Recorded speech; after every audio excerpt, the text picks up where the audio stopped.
They were never meant to leave. And they didn't. That was the line. Written in a faded hand, in the margin of a bishop's ledger buried deep in the archives of the Diocese of Milwaukee. It was never meant to be read. Never meant to be remembered. But once you see it, you feel it. Like something ancient leaning over your shoulder, whispering into your soul. In the winter of 1855, a young nun named Sister Agnes O'Connor vanished from St. Mary's Convent in Wisconsin. Official reports claimed she was transferred, sent on missionary duty to a new Catholic outpost in Minnesota. But Sister Agnes left behind no letters, no farewells, not even her cloak. And in the brutal April frost of the North Woods, no one leaves without a cloak. By 1862, 50 women, nuns, novices, and postulants were gone. Not dead, not buried, just erased, as if swallowed by the limestone walls of St. Mary's itself. Their names scratched out in ledgers, their existence redacted from Vatican correspondence. And the church? Silent, meticulously so.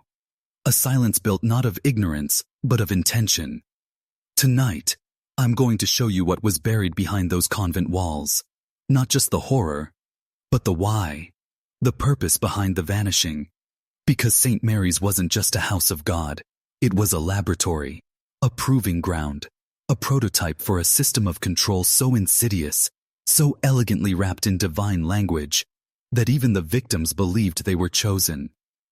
But first, I need you to listen, not with your ears, with something deeper.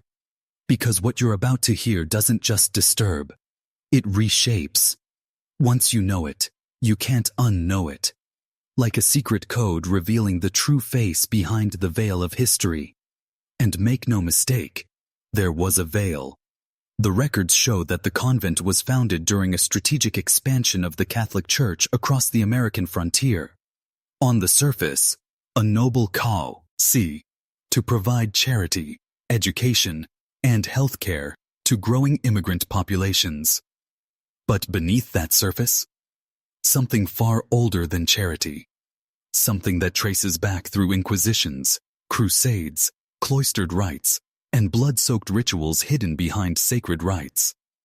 Mother Superior Catherine Murphy, esteemed, respected, untouchable, didn't come to Wisconsin to save souls. She came to harvest them. Do you think the Vatican, an institution with the resources of a sovereign state, loses track of 50 nuns? That their families never received authentic letters? That transfer records were misplaced? No. This was orchestration. This was silence practiced as sacrament. And what happened to those women wasn't chaos. It was design. I'll show you the proof. The altered baptismal rolls. The internal memo stamped privatum. The secret journals of Sister Teresa Donovan, smuggled out before her own disappearance. But I'll warn you, if you keep watching, you don't get to go back to believing. You don't get to unsee the truth. Because this isn't just a mystery. It's a model, a template used again and again across history. Churches, schools, governments, corporations, they all took notes from St. Mary's. If you think this was a fluke, you're not ready. But if something inside you already suspects there's more than ritual, more than charity, more than faith, then listen closely. The descent begins now. If you see blood in the baptismal font, keep your mouth shut and your eyes closed. That's what Sister Margaret whispered to me the night before she disappeared. These words were scribbled hastily into the margin of an unsigned page, tucked between financial ledgers in the diocesan archive. A mistake, perhaps, or a warning someone wanted found. Either way, it's not the kind of note you leave behind unless you know you won't be around to explain it. And Sister Margaret didn't explain. She was the seventh to vanish. 7 women, gone. No bodies, no letters, no public inquiry. Just silence, sealed rooms, and the tightening grip of an institution that once promised sanctuary, but now delivered something colder than death. By the winter of 1856, St. Mary's had ceased to be a convent in the traditional sense. The architecture remained, the Gothic spires, the rose-glass windows, the garden wall that cast long, uncanny shadows across the snow. But inside, something had shifted. There was a chill that didn't come from the wind.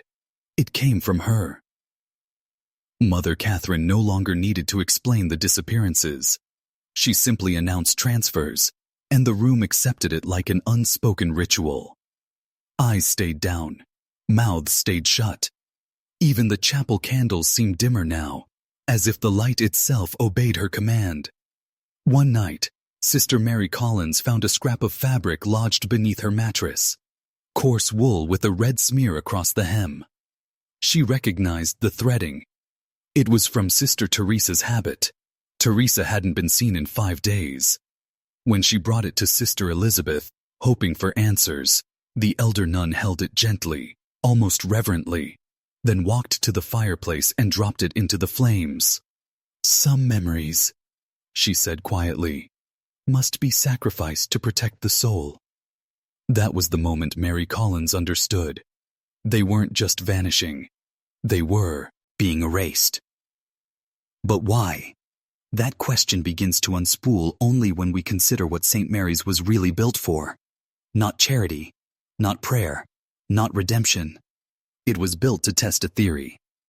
You see, in the 1840s, prior to his appointment in the Midwest, Bishop Corder attended closed-door councils in Rome, meetings never recorded in public church annals. These councils discussed the refinement of obedience in female monastics. Certain theologians, disturbed by the growing independence of post-Enlightenment women, saw convents not only as sanctuaries, but as crucibles, containment vessels. It was believed that a woman, stripped of ego and external influence, could be remade into a pure conduit of divine order, or crushed entirely. The process was called ordo dissolutionis, the dissolution of worldly identity into perfect religious submission. But it didn't stop with theology. Secret documents retrieved from a locked chest beneath the chapel floor, uncovered only during the 1973 renovation, refer to pharmaca disciplina, the use of herbal concoctions to disorient, weaken, and isolate novices during periods of spiritual recalibration. Who developed the formulas? Sister Margaret. Who administered them? Sister Elizabeth.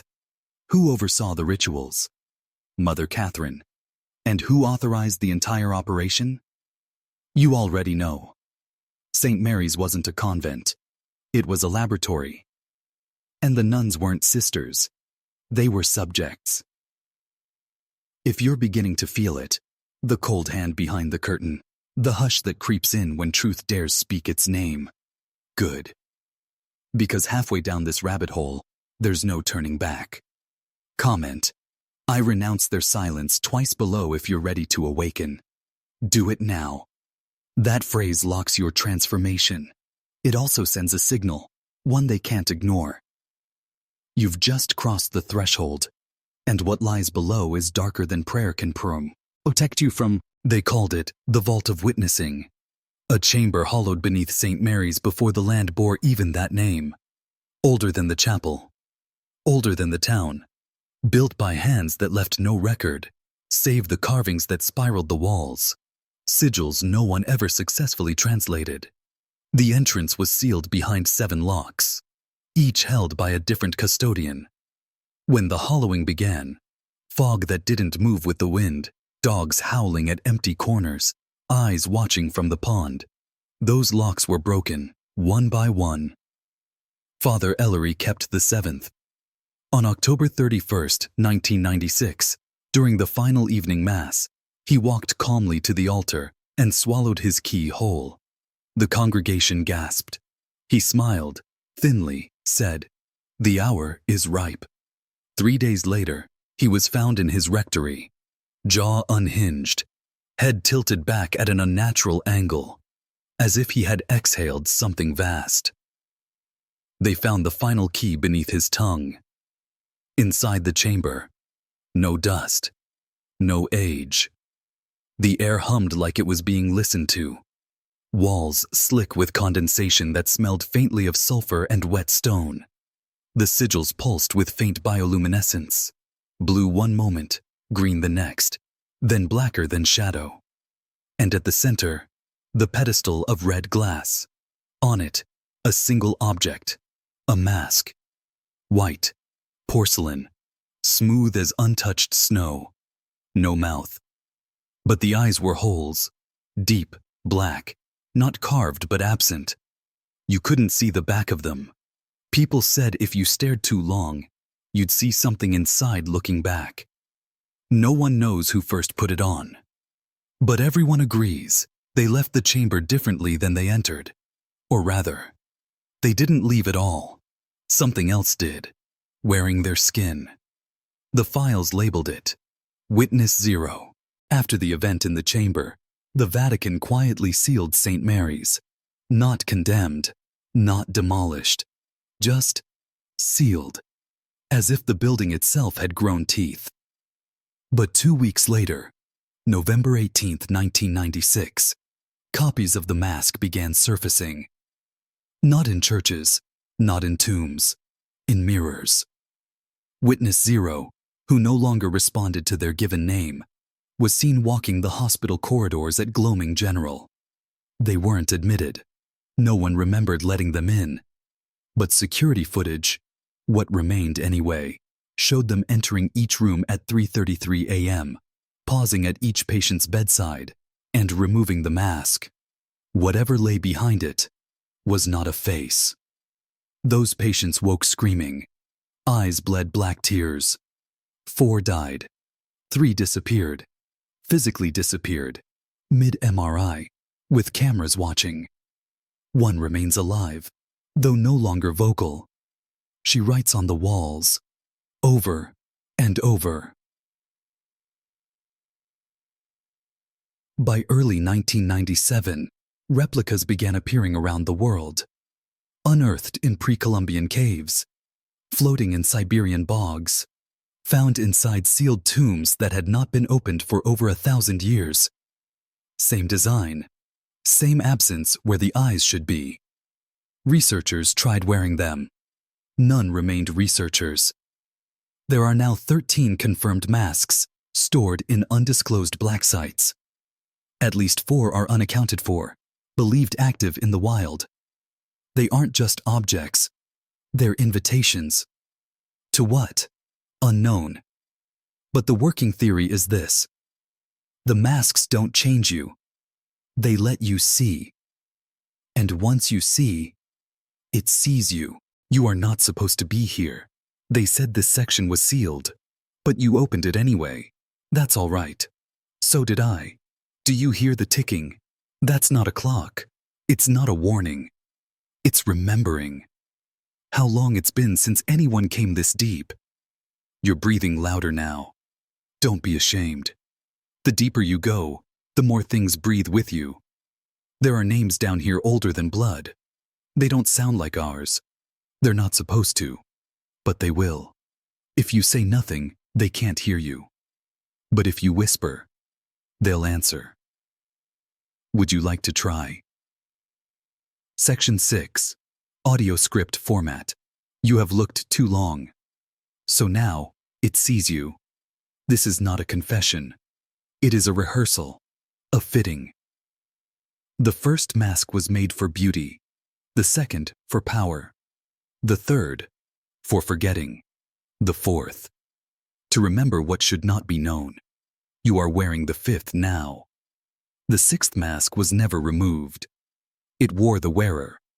And it waits, behind glass, behind name, behind breath. The 7th mask is not for the face. It is for the voice. Do not speak. Not yet. Let it echo first. Say nothing.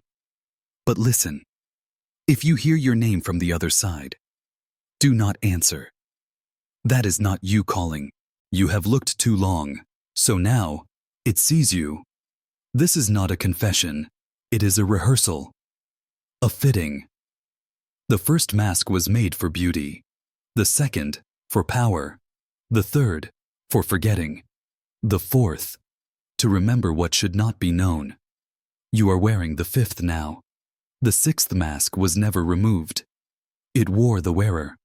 And it waits, behind glass, behind name, behind breath. The seventh mask is not for the face. It is for the voice. Do not speak. Not yet. Let it echo first. Say nothing, but listen. If you hear your name from the other side, do not answer. That is not you calling. There is a silence that follows revelation. Not peace, but a kind of suspension. A breath held by the universe, waiting to see what we do next. After the files, after the shadows behind the voltage corridors, I couldn't return to normalcy. Not because I didn't want to, because something was still watching. In the weeks that followed, I traced every detail, again and again. The disappearing technicians, the loops in security footage, the shifts in timestamps that only made sense if you accepted the existence of something that could manipulate perception, or time itself. The higher I reached, past regional officers, past archival vaults, I realized this wasn't about a single substation. It was systemic. The power wasn't just electrical. It was psychological, behavioral, ritualistic. I interviewed one of the last engineers who worked on the Satpura line upgrade. He wouldn't meet my eyes, said the wires hummed names, that after the final insulation run, 2 men walked into the yard and never walked out, but their ID tags kept pinging the system for 3 more weeks. No bodies, no exit logs, just static, where their biometric data used to be. By now, I had accepted that logic wouldn't shield me. The line between circuitry and sentience had blurred. Late one night, my phone rang. A voice, calm, level, red coordinates. No name, it said. Just come alone. I did. What else was there left? The location was a fenced compound hidden within an abandoned relay station. Inside, a room lined with analog equipment. Dials, oscilloscopes, tape reels still whirring. And in the center, a chair, facing a wall of screens. Someone had been watching the substations. All of them. Not for outages, for patterns. The footage, some of it was live, some of it wasn't. I saw loops. People walking in places that no longer existed. A technician in 2009 waving toward the camera, and a matching wavy in a 2024 frame. Exact. Identical. And in one grainy clip, the same man I'd seen in every disturbing frame before. Same coat, same posture, always just far enough away. Only now, he was looking directly into the lens. And then, the screen went black. A low hum filled the room. Familiar. Intimate. Like the one I'd heard the night the power went out in my childhood home. When my father disappeared for 13 hours and returned. Wrong. I understood then. This wasn't just electricity. It was memory, frequency, a living network with selective recall. I backed out of the room, left the compound, and I've never gone back. But sometimes, when the lights flicker at 3:17 a.m. and the walls buzz with something more than voltage, I know it's still alive, listening. And it remembers me.